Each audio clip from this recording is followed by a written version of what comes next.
question particulière à l'endroit de l'ingénieur Nixon Mavinga. J'ai suivi avec beaucoup d'attention votre exposé et je vais revenir sur la nécessité de construire un pont, un port en eau profonde à Banana.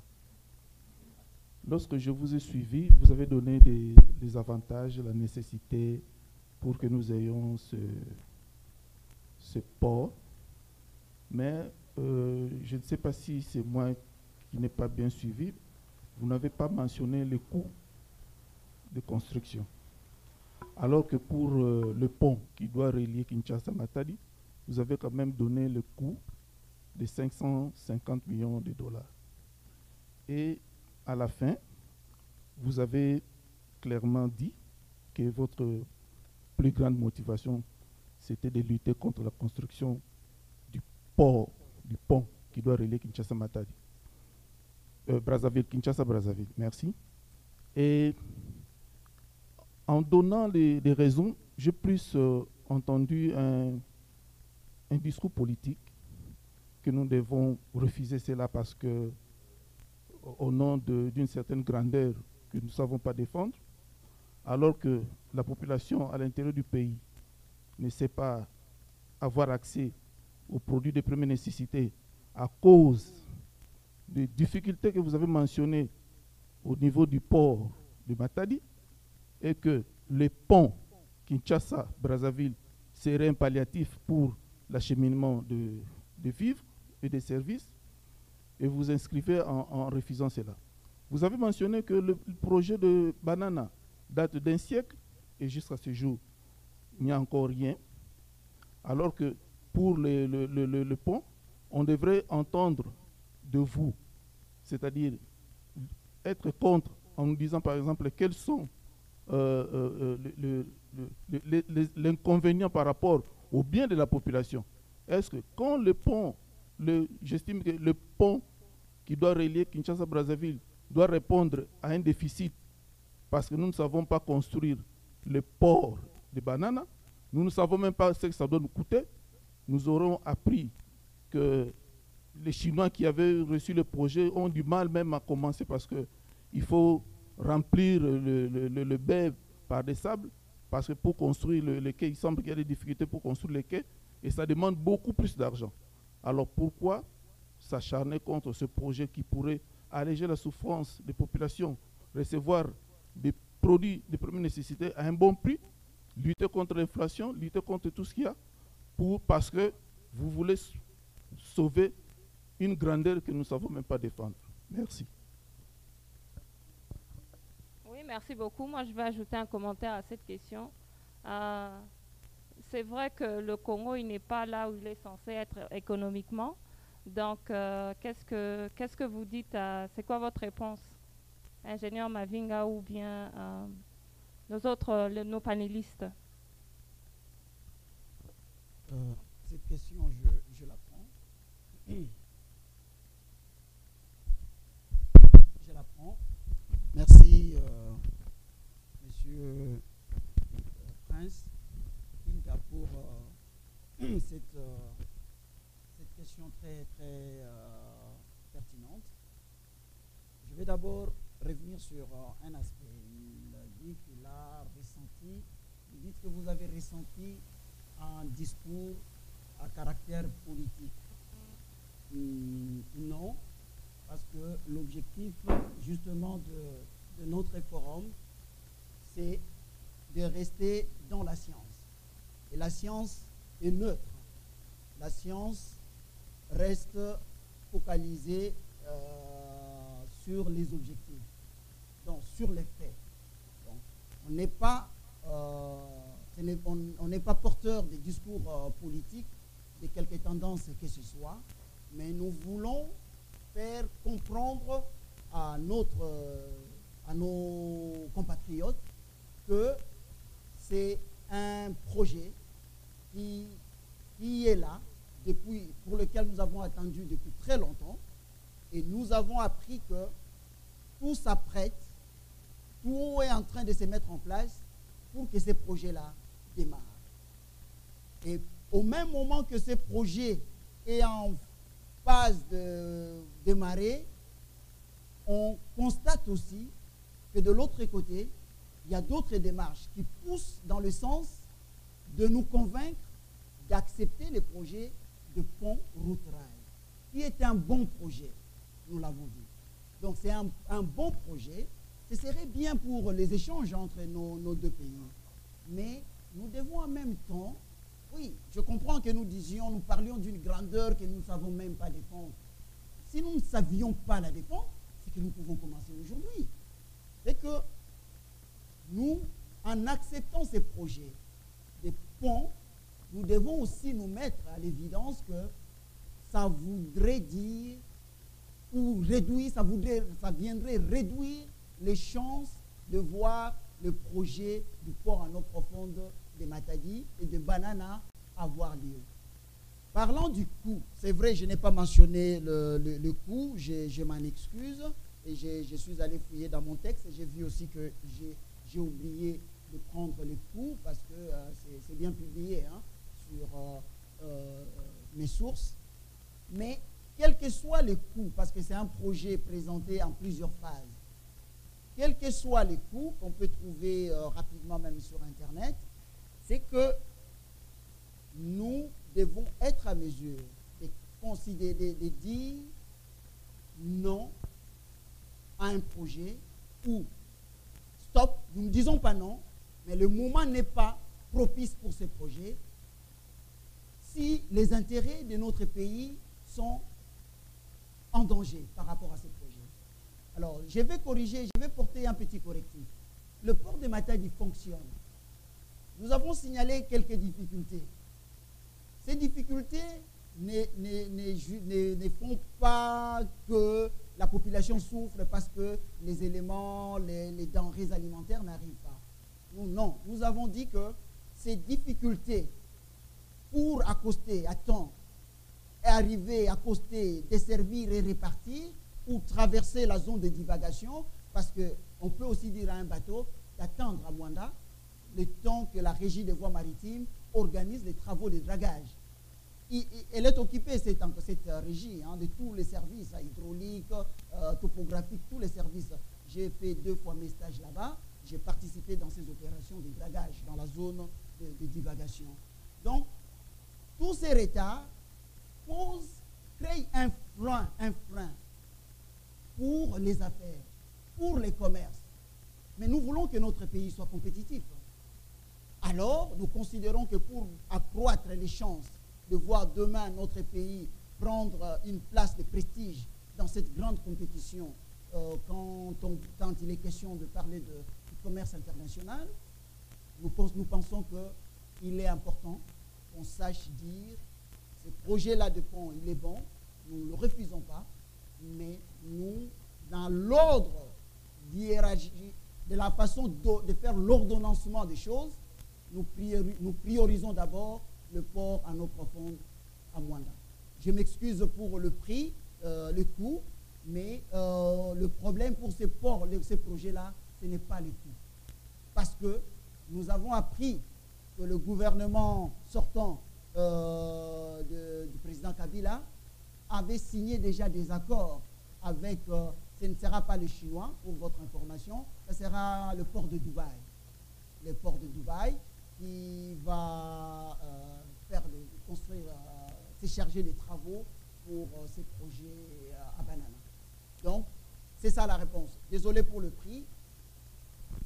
Oui, les coûts ici, on vient de trouver, c'est à vérifier, plus d'1 milliard.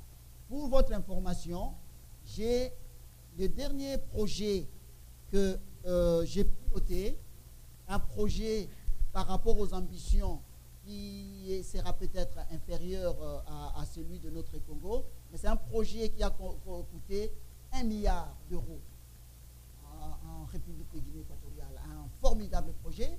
Et nous avons travaillé avec 2 grandes entreprises, les Chinois, China Road and Bridge Corporation, d'un côté, et puis Somagec, qui est une grosse entreprise marocaine, en partenariat avec Etermar, qui est une entreprise portugaise. Donc, c'est 1 milliard d'euros. Donc, ce n'est pas l'argent qui fait défaut. Il y a eu d'autres considérations, peut-être d'autres politiques, mais ce qui est vrai, c'est qu'aujourd'hui, ce projet-là est à point de démarrer.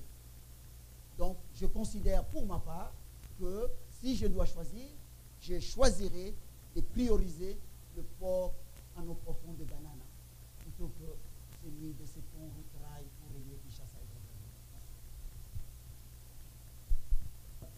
J'aimerais rebondir sur ce même point. Vous avez parlé dans votre exposé des transbordements, donc c'est transfert des marchandises d'un bateau à un autre pour l'acheminer vers Matadi. Donc, disons dans l'hypothèse où le transbordement, il est toujours là et qui continue, quelles sont les conséquences sur l'économie de notre pays et sur le budget de notre pays? Peut-être que ça éclairera un peu plus et ça donnera un peu plus à comprendre les motivations pour lesquelles vous voulez qu'on priorise ce projet de banane. Peut-être je peux prendre cette question et je peux être complété par quelques autres dans le panel. Ici, je parle par expérience. Lorsque je travaillais encore au Congo, tout mon travail consistait à recevoir des conteneurs et des conteneurs et les acheminer sur Kinshasa. Voici ce que le Congo perd dans les transbordements. Tout bateau qui s'arrête à un port paye des frais pour s'arrêter à ce port et décharger sa cargaison. Donc le Congo perd déjà cet argent. Et ça s'élève à des milliers de dollars qui font vivre toute une nation. Deuxième problème qui se pose dans les transbordements, c'est le retard que connaissent les propriétaires de marchandises, parce que le bateau était prévu arriver à Kinshasa. Quand les BL viennent, ils ne vous disent pas qu'il va aller à Pointe-Noire. Ils vous disent que le bateau arrive à Kinshasa le 30 novembre. Arrivé le 30 novembre, on vous dit ce bateau s'est arrêté à Pointe-Noire le 30 novembre. Pointe-Noire n'était pas destiné à la réception de ces conteneurs. Donc, il doit lui chercher une place.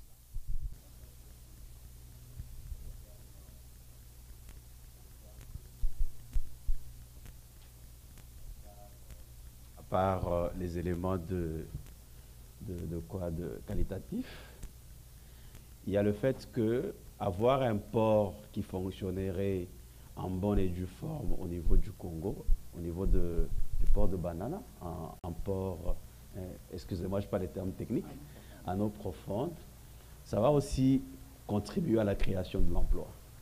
Parce que le port devra être exploité, il devra être géré.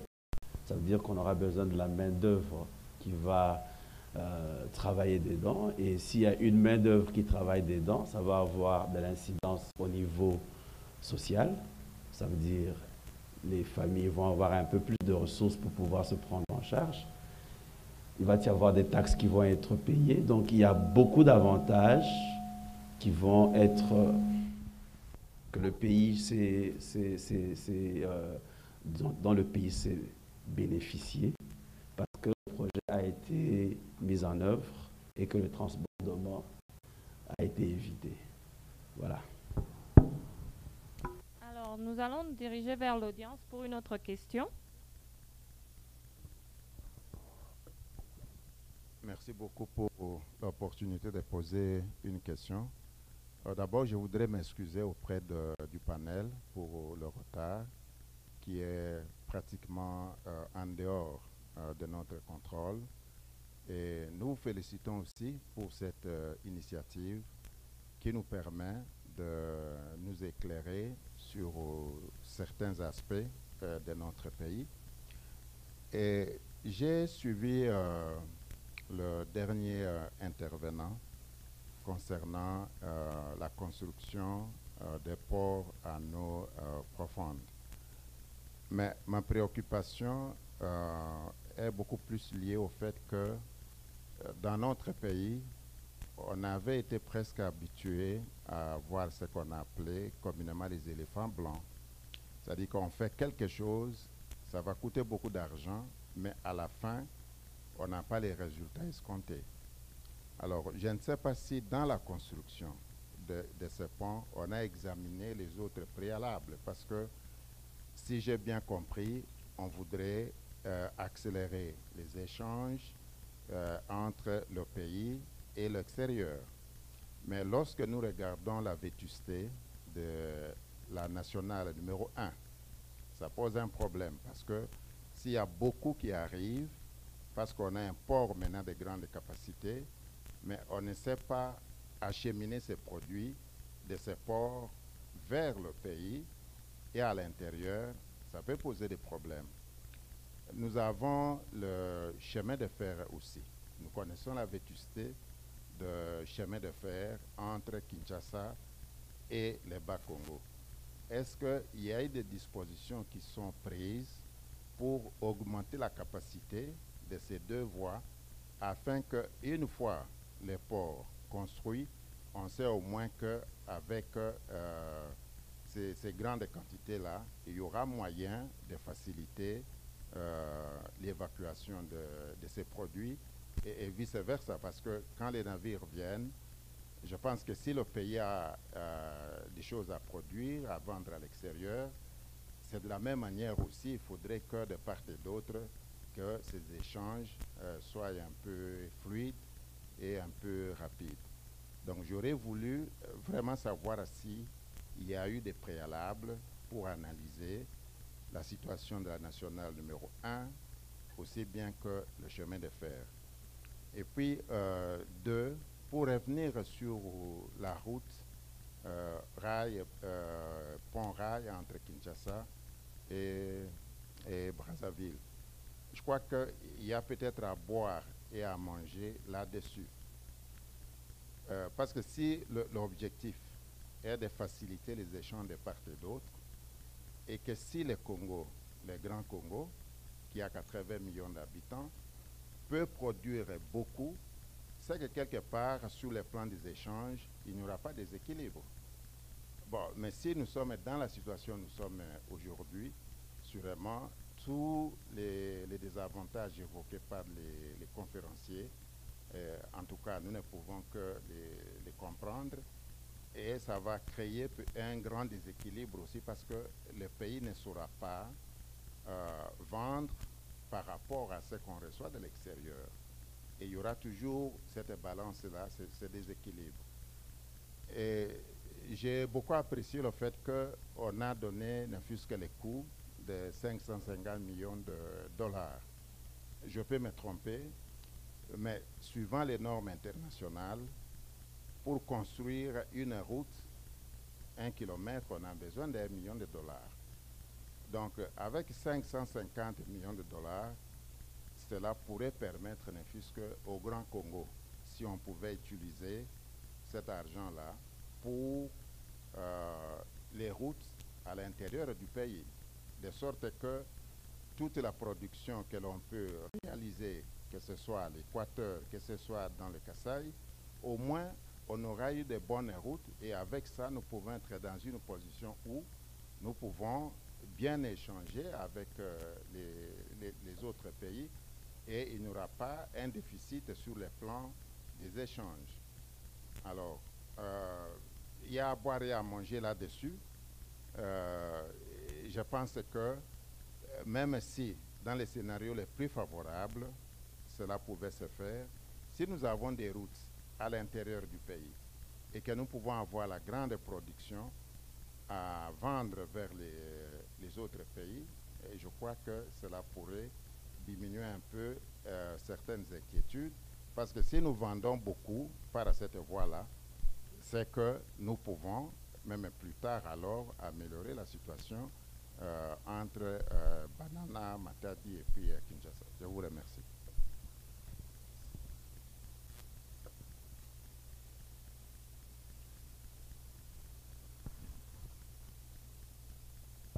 Bon, je vais essayer de répondre à la question avant de donner à ingénieur Nixon de pouvoir dire un mot, moi je vais intervenir isolé. On arrive aujourd'hui parce que quelqu'un est venu, il a dit port à eau profonde. Ok, on fait port à eau profonde. Si on fait comme ça, demain on va se retrouver avec un éléphant blanc. Quelqu'un d'autre vient et dit bon, construisons les chemins de fer, on construit les chemins de fer. Je crois que nous, en tant que Congolais scientifiques, nous offrons notre expertise au Congo pour que les projets puissent être étudiés de manière intégrée. Quand on étudierait les projets de manière intégrée avec des analyses coûts et bénéfices, on est capable de pouvoir savoir quel est le bon projet qui va aller avant lequel et qui va être gagnant pour le Congo en prenant tous les éléments d'analyse, en les mettant ensemble. De cette manière-là, ça va être un raisonnement objectif, scientifiquement éprouvé, et nous allons nous mettre là comme des éléments qui peuvent défendre le gouvernement congolais vis-à-vis des différents partenaires qui peuvent venir dans ce jeu économique dans lequel on serait impliqué. Donc voilà ce que moi je peux donner comme réponse pour qu'on puisse éviter des éléphants blancs, qu'on soit dans des partenariats qui puissent être gagnant-gagnant, qu'on utilise cette matière grise congolaise. On est prêt à pouvoir travailler pour le bien du Congo. On va réfléchir de manière scientifique, avec des analyses coûts et bénéfices, avec toutes les différentes expertises mises ensemble, avec la vision du Congo, mais qu'il y ait aussi une volonté politique, de manière à ce que tout ça se fasse de manière intégrée pour un résultat qui puisse être le plus optimal possible. Oui, je vais ajouter ceci. Docteur Patrick a tout dit. Nous l'avons dit lors de l'exposé, il est étonnant de constater que sur 58 509 km de routes d'intérêt général dont dispose la RDC à charge du ministère des Infrastructures, Travaux publics et Reconstruction, placé sous la gestion de l'Office des routes, seulement 3 km, environ 5%, 3000 km sont revêtus. Ça, c'est pour les routes d'intérêt général. Là-dedans, on parle de 3500 ouvrages de franchissement, donc comme pont, et on parle aussi des bacs à certains endroits, comme c'était l'époque à Matadi, quand le pont suspendu n'était pas encore construit, on traversait par bac. Et en plus de ça, pour ce qui concerne les voiries urbaines, non, je vais directement parler de chemin de fer. Là, la RDC, actuellement, dispose de 5800 km de chemin de fer, dont la moitié n'existe plus. Comme par exemple la voie ferrée Kisangani, Bunia, Ilebo, Kinshasa, et même Tchela, Boma. Et celle qui existe encore souffre d'un grand besoin d'être modernisée, électrisée, et être modernisée en bref. Donc, nous avons ces problèmes-là. Qui est très préoccupant. Quand on parle de la nationale numéro 1, j'ai connu ça, nous en avons souffert beaucoup. De temps en temps, chaque fois qu'il y avait une pluie, un tronçon était coupé entre Kinshasa et Boma et Matadi, et ça paralysait la vie à Kinshasa. Et donc c'est ça. Vous avez fait bien de soulever ces points, et à mon avis la réponse donnée par Dr Patrick est suffisante par elle-même, et il faut vraiment que nous ayons cette démarche logique dans l'analyse des situations. Nous analysons des projets, on fait l'analyse des coûts et bénéfices comme il a dit, et à partir de là nous saurons établir l'hiérarchie des priorités pour le projet par lequel on commence, pour éviter justement d'en arriver à avoir des éléphants blancs. Maintenant, pour l'idée qui est géniale de dire, plutôt que de financer la construction de ces ponts routes-rail entre Kinshasa et Brazzaville, on peut utiliser cet argent-là pour aménager les réseaux routiers internes du pays. Mais ça, je suis d'accord avec ça, mais il faut aller dire ça à la BAD. Il faut aller dire ça à la BAD. Ça, j'en fais mon point de vue. En tant que Congolais, si je devrais décider, si je devrais dire quelque chose dans ce sens-là ou à qui que ce soit, je défendrai cette position. Vous voulez nous aider? Vraiment, pour l'instant, donnez-nous cet argent. Nous allons réparer les réseaux routiers à l'intérieur du pays et ça va fluidifier les échanges et ça va avoir un apport, un impact très positif sur l'économie de notre pays. Donc, ce sont des questions très pertinentes et la réponse donnée par Dr Patrick aussi. Merci.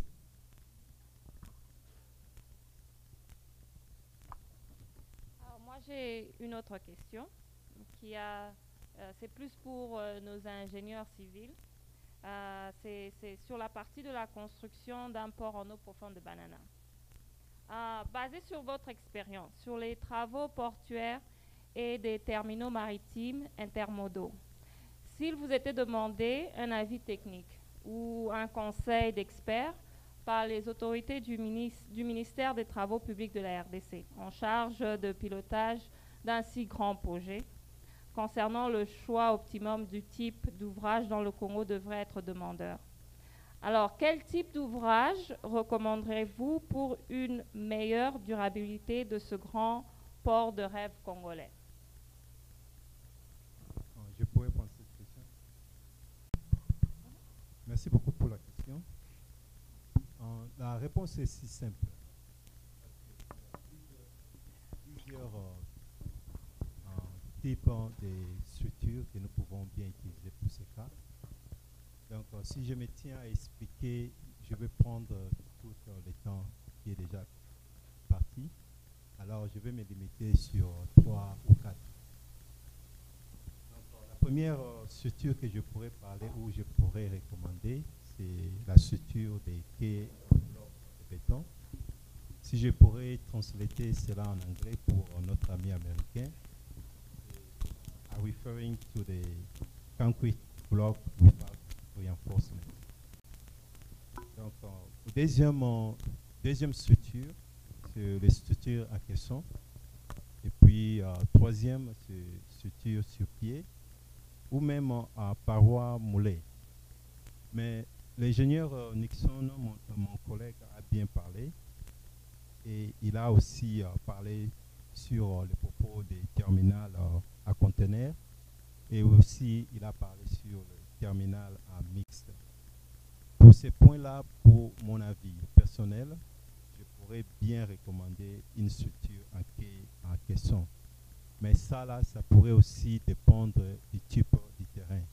Et mon collègue ingénieur Cyril pourrait bien en parler en détail parce que c'est lui qui est le geotechnical engineer.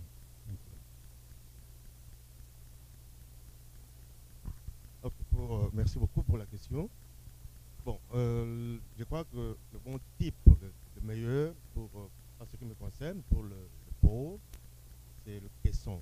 Okay? Caisson se bloque comme le docteur Alain a dit, bloque, je ne sais pas si je dois expliquer, mais vraiment c'est idéal. Mais en général, le type de fondation qu'on utilise dépend d'abord de la qualité du sol. Ça dépend aussi de, comment on appelle, bearing capacity of the soil. La capacité portante, c'est-à-dire que le poids limite que le sol peut supporter avant de s'écrouler. Alors, quand vous faites des analyses et que vous connaissez réellement quel est le type de sol que vous avez, cela va déterminer, ça va vous permettre de sélectionner les types de fondations que vous aurez besoin.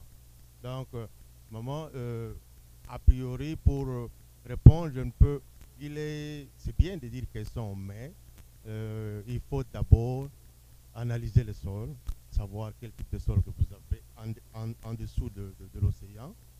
Il peut y avoir, comme on dit en anglais, unsuitable material, c'est-à-dire que c'est pas bon. Il faut peut-être, comme le dit mon frère ici, il faut comment on dit, drag, hein? Use the drag so that you can get rid of it and backfill if you can. Donc, c'est ça. En fait. Il faut d'abord savoir quel type de sol que nous avons avant que nous puissions dire exactement quel type de fondation que nous allons sélectionner. Merci pense que la réponse à cette question, si j'étais conseiller, c'est dire la communauté congolaise de Charlotte a des hommes capables de vous aider à étudier les sols et vous recommander les types de structures appropriées. N'est-ce pas ça? Parce que chaque projet qu'on veut commencer doit être étudié. En fait, c'est un encouragement au Congo pour que on prenne le temps d'étudier les choses en respectant les principes scientifiques avant de pouvoir dire oui ou non à un projet que l'on voudrait intégrer, que l'on voudrait commencer. Et puis deuxièmement, il faut qu'il y ait une vision du développement du Congo. Parce que c'est à partir de la vision du développement du Congo, avec toutes les matières grises que nous avons, qu'on peut étudier et pouvoir savoir, pour que nous puissions arriver là où nous voulons arriver dans 50 ans. Voici le tas d'ouvrages, d'infrastructures qui vont être faits et quels seront les éléments en termes d'institutions, en termes d'opérateurs dont on aura besoin afin que, quand on arrivera au bout du temps, le travail puisse être fait de la bonne manière et qu'on n'ait pas des avenants au contrat comme l'ingénieur Nixon l'a dit, parce qu'on a de la matière grise et des personnes qui ont fait le travail en amont. Plutôt que d'être ceux-là qui guérissent le problème par la suite, nous devons être ceux-là qui préviennent le problème en ayant étudié la chose de manière objective, de manière scientifique, avec toute la rigueur. Pardon, avant de passer à la prochaine question, je vais porter une petite précision par rapport à tout ce qui vient d'être dit. C'est que nous avons quand même un bureau au Congo qui s'appelle BTC, Bureau Technique de Contrôle. J'ai personnellement des amis qui travaillent là-bas. C'est un peu le modèle de quelque chose de très impressionnant que j'ai vu en Guinée équatoriale. Ils ont, en dehors du ministère des Travaux publics, ils ont un bureau, un organe qu'ils appellent GE Projet, Proyecto. Donc, c'est un organe qui gère tous les projets, qui étudie tous les projets et qui directement qui fait des recommandations, des conseils à la présidence. Donc nous avons ces bureaux-là au Congo, nous avons les bureaux techniques de contrôle. Il faut peut-être que nous fassions seulement les constats que l'heure est arrivée pour que nous mettions un peu plus d'engagement dans ce que nous faisons. Et j'ai rejoint l'idée, je pense que c'est Dr Patrick qui l'a dit, ça passe par la volonté politique aussi. Hein. Je suis vraiment convaincu, nous avons des compétences. Et nous savons, le Congo a géré des grands projets depuis très longtemps. Mais la volonté politique joue un rôle très déterminant. Alors, moi, c'est Akena Sida. Ça, c'est Rock Mpiana. La question, disons, félicitations d'abord pour la conférence. C'est intéressant pour ceux qui ont le souci du Congo. En résumé, ma question est sur la fiscalité, le coût d'importation, disons d'exportation au Congo, importation chez nous. Qu'est-ce qui justifie ce coût que moi j'appelle exagéré? Est-ce qu'un nouveau port en eau profonde pourra remédier à cette situation ou c'est juste causé par un problème humain? Vous avez besoin d'envoyer, je dirais par exemple, une voiture, je sais pas, en Belgique ou en Afrique du Sud, vous appelez l'ambassade, on vous passe le département concerné, il vous donne une estimation et on vous guide actuellement. Vous savez comment est-ce qu'une voiture de telle marque, de telle année, qu'est-ce que ça va vous coûter quand ça arrive chez eux, etc. Vous appelez notre ambassade Zaïre à l'époque, je me rappelle, le monsieur vous dit, est-ce que vous ne connaissez pas quelqu'un là-bas qui peut vous aider? Donc voilà un peu, ma question est celle-ci. Est-ce que la construction du port en eau profonde va nous aider avec cette fiscalité ou bien cette fiscalité est quelque chose d'autre?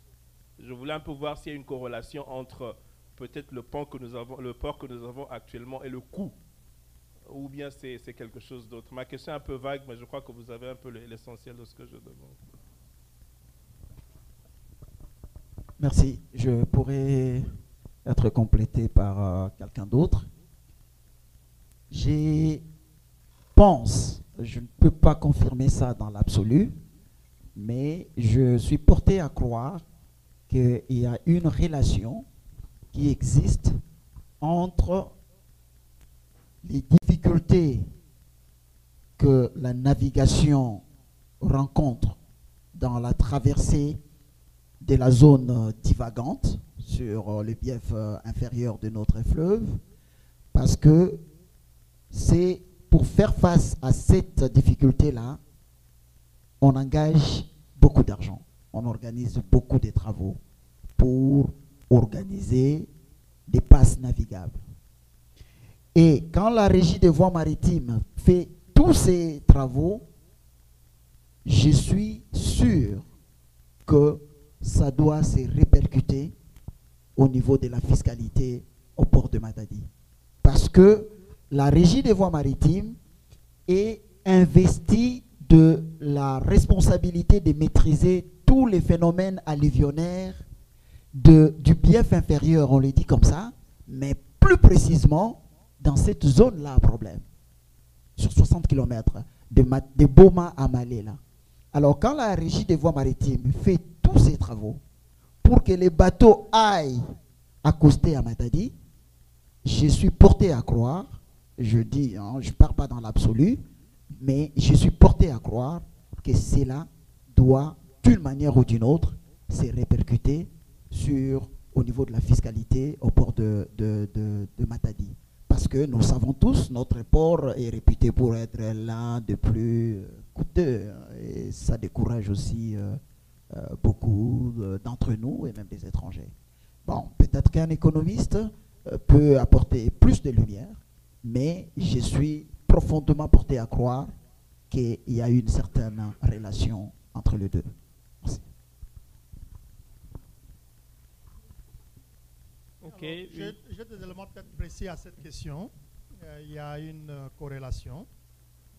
Même dans sa fonction normale, le port de Matadi ne reçoit pas suffisamment qu'il devait recevoir. Ce qui fait que tous les services autour compensent les pertes par la hausse de prix. Deuxièmement, pourquoi il y a les prix très élevés? La facturation de déchargement ou de la manutention de conteneurs et de véhicules au port de Matadi ne se fait pas en termes de tarifs fixes, mais en termes de pourcentage. 2%, 1% de ceci ou de cela. Et voici alors comment cela ça se répercute. L'armateur qui vient avec les conteneurs se sent obligé. Il pouvait accoster à Matadi, mais on lui dit que les conditions ne permettent pas. Alors il fonce sur Pointe-Noire, où il n'avait pas prévu. Et quand il fonce sur Pointe-Noire, il paye des frais qu'il n'avait pas prévus. Il va répercuter ces frais par son représentant qui est au Congo. Ce représentant qui est au Congo va répercuter ses frais sur les clients. Et c'est comme ça qu'au bout de la chaîne, vous vous retrouvez en train de payer plus cher que prévu parce que et les armateurs et la manutention sur les ports, ça créait tout un tas de frais qui, en pourcentage, va se transformer en monnaie réelle et ça devient plus cher.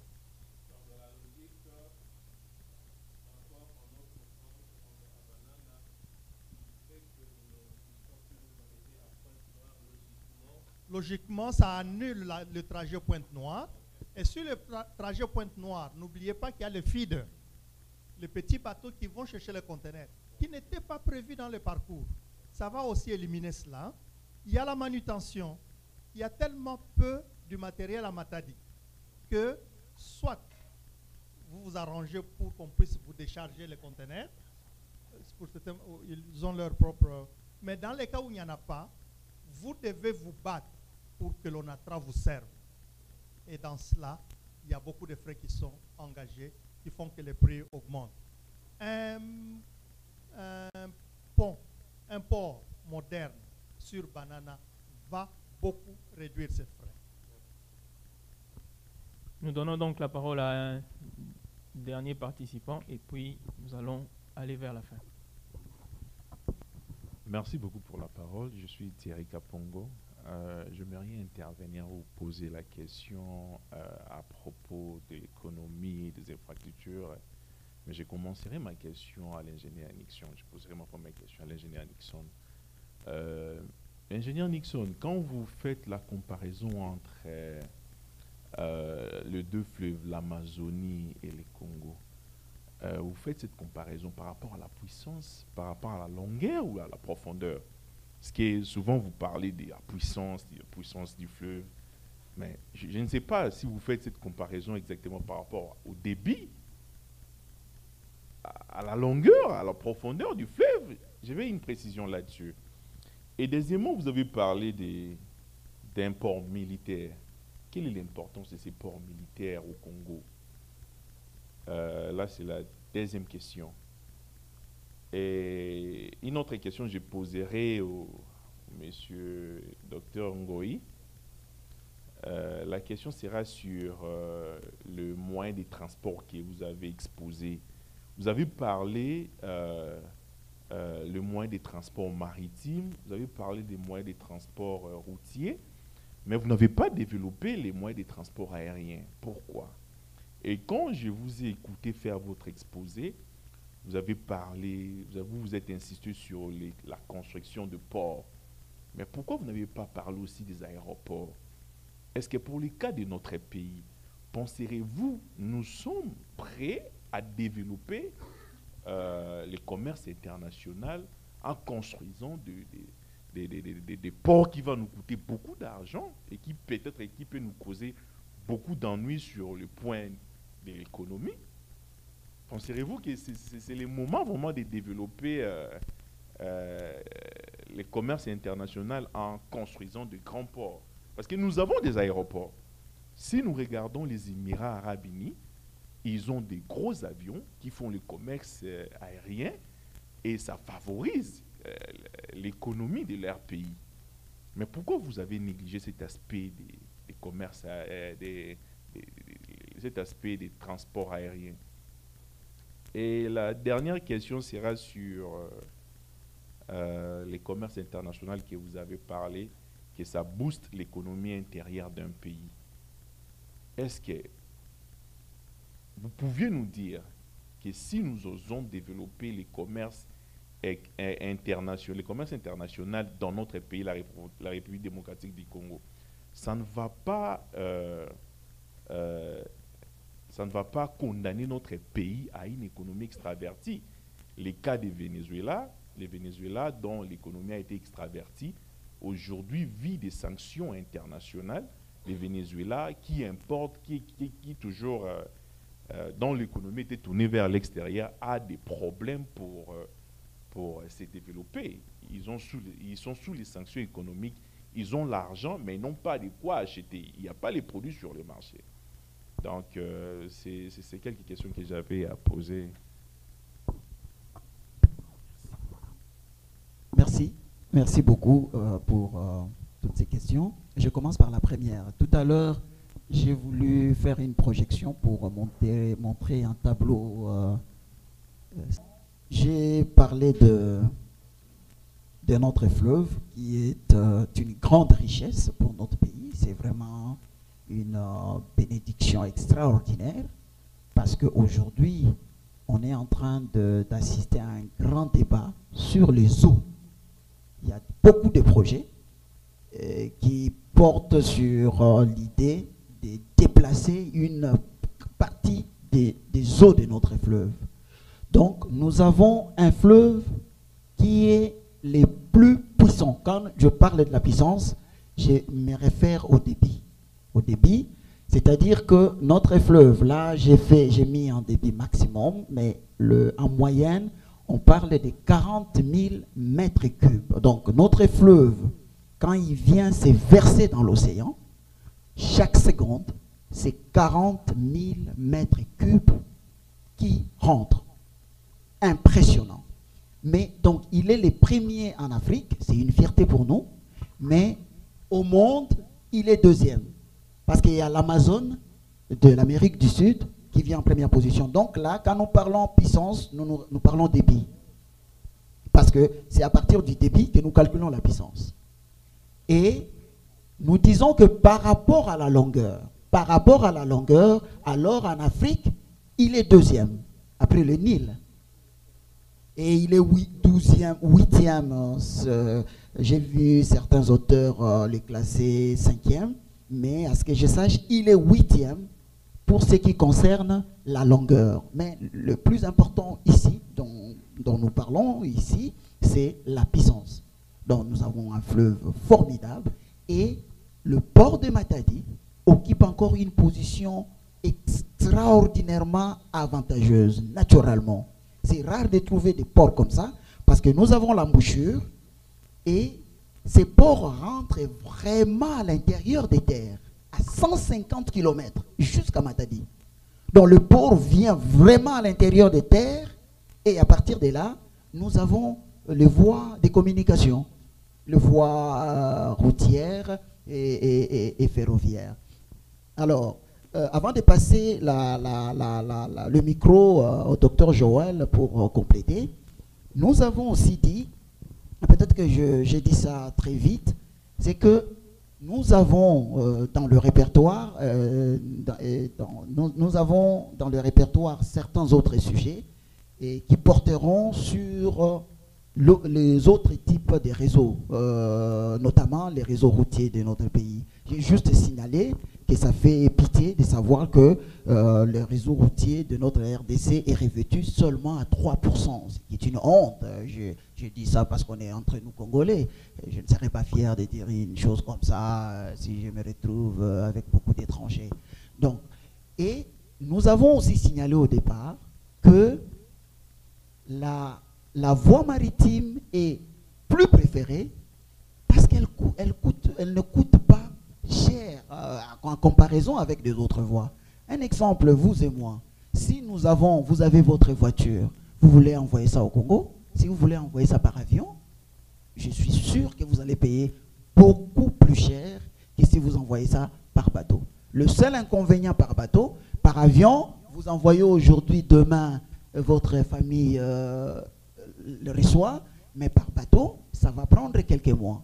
Donc c'est comme ça, c'est pour cette raison, vous avez parlé des amis des Émirats Arabes Unis, beaucoup d'avions, mais les voies aéroportières coûtent toujours plus cher que les voies maritimes.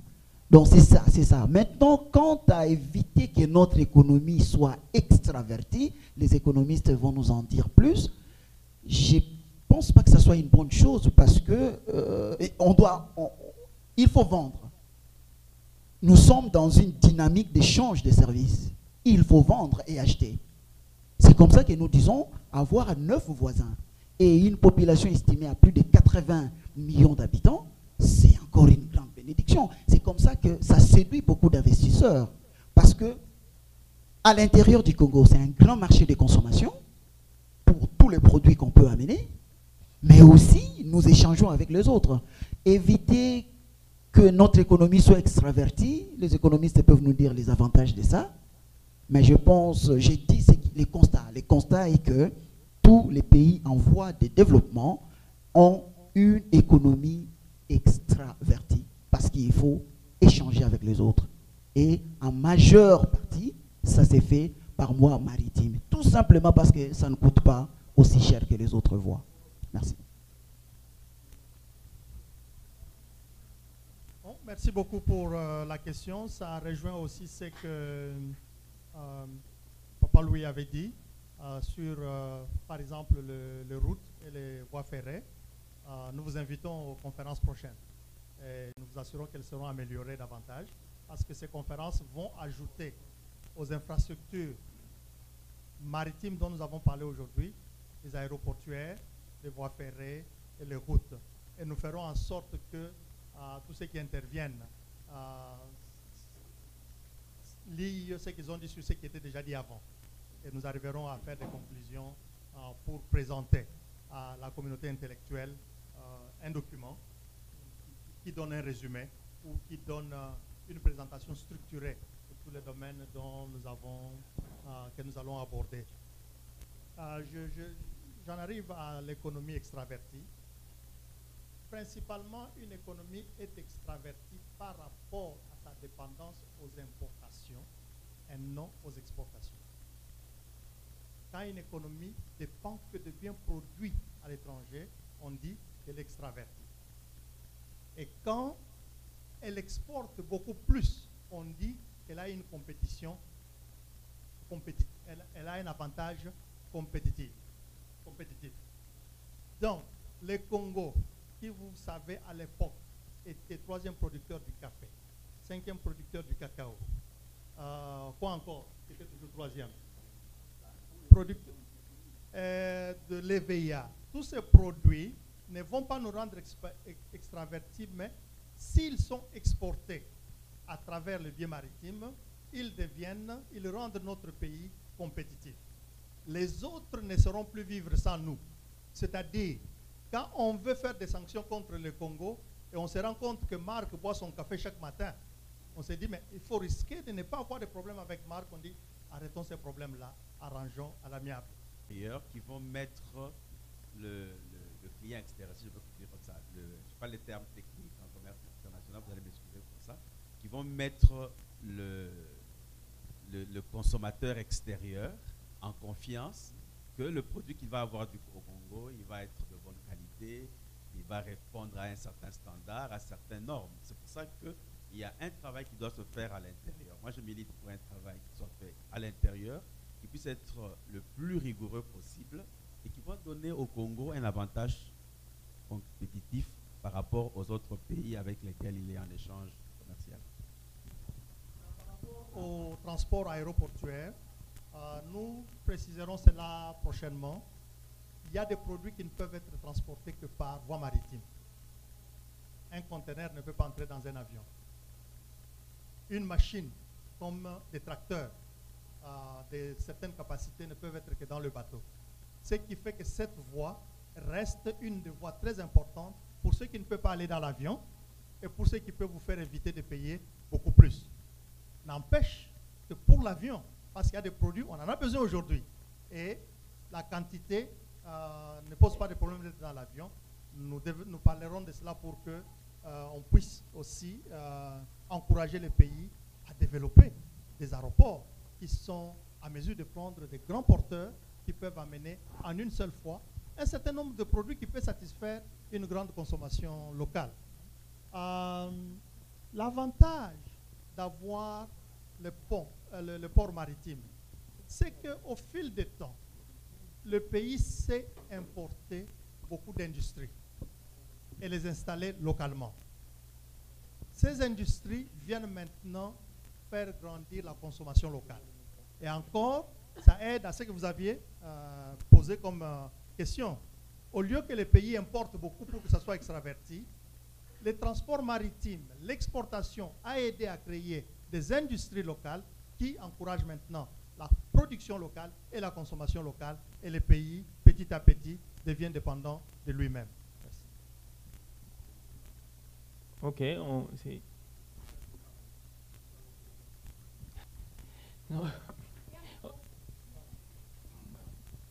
Mais avant d'abord que vous ne terminiez, il avait posé un certain nombre de questions, la question sur les ports militaires. Quel lien faites-vous avec la sécurité et le fait d'avoir un port en eau profonde? Ok. Normalement, il n'y a pas un lien strictement absolu entre le port militaire et un port en eau profonde. Non, parce que le port militaire, on peut l'avoir sur un fleuve, n'importe où. Notre réflexion était de dire, puisque les sujets à jour traitent du port, alors profitons de cette occasion pour régler toutes les questions y relatives. Mais il n'y a pas un lien absolu entre un port militaire et un port en eau profonde nécessairement. Non. Et j'ai même dit, j'ai vu dans certains projets Personnellement aussi, j'ai participé aux travaux de construction de 2 projets militaires. Un, les militaires ont décidé que ça soit caché, isolé, dans la même zone, mais ailleurs, à part. Et dans l'autre, le deuxième projet, c'est ensemble, c'est dans un coin, mais dans la même zone portuaire. Donc, il n'y a pas une relation strictement absolue. Nous l'avons seulement dit pour dire que maintenant qu'on parle de la construction d'un port moderne, alors profitons-en pour que ça soit complet, qu'on règle toutes les questions relatives au port et au commerce maritime par voie maritime et fluviale. Merci.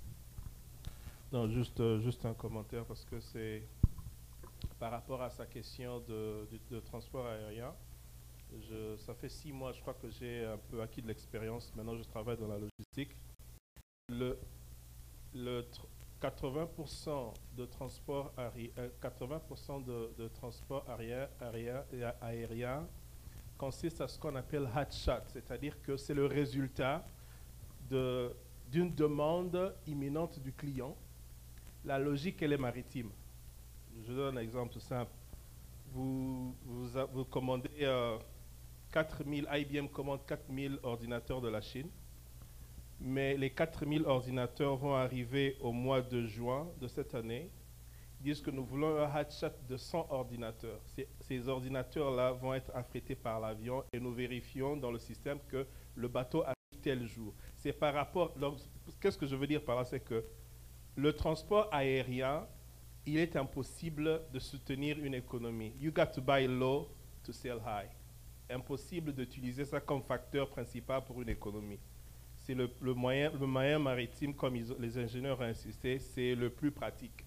Peut-être qu'on ne le réalise pas. Je viens de le réaliser moi-même maintenant en travaillant dans cette logique-là, c'est que la majorité des avions qui se déplacent de cargo, c'est le résultat de hatchat. C'est-à-dire qu'il y a une demande qui nécessite que ce matériel-là soit dans l'avion. Mais ce n'est pas le moyen primordial de transport pour une économie. Impossible de faire de l'argent avec ça. C'est sur le commentaire que j'avais fait. Merci donc. Nous arrivons à la fin de cette première édition de notre forum. Nous remercions nos présentateurs. Nous remercions le docteur Joël. Nous remercions l'ingénieur Nixon. Nous remercions le docteur Patrick, l'ingénieur Alain et l'ingénieur Cyrilo. Et nous... Docteur Alain, vous voulez dire? Docteur Alain. Docteur Alain, je m'en mêle les pinceaux entre les ingénieurs et les docteurs. Ça. Bon. Et nous vous remercions aussi, vous, très cher public et intervenants. Vos interventions étaient vraiment pertinentes. Nous pensons que ce cadre est une plateforme où nous confrontons les idées.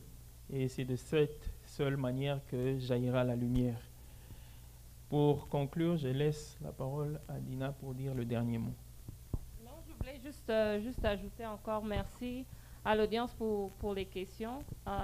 En même temps, nous vous donnons rendez-vous pour d'autres forums encore et puis peut-être d'autres podcasts pour approfondir encore et puis comprendre un peu plus, débattre sur ces sujets-là. Merci beaucoup. Bonne soirée. Et bonne soirée.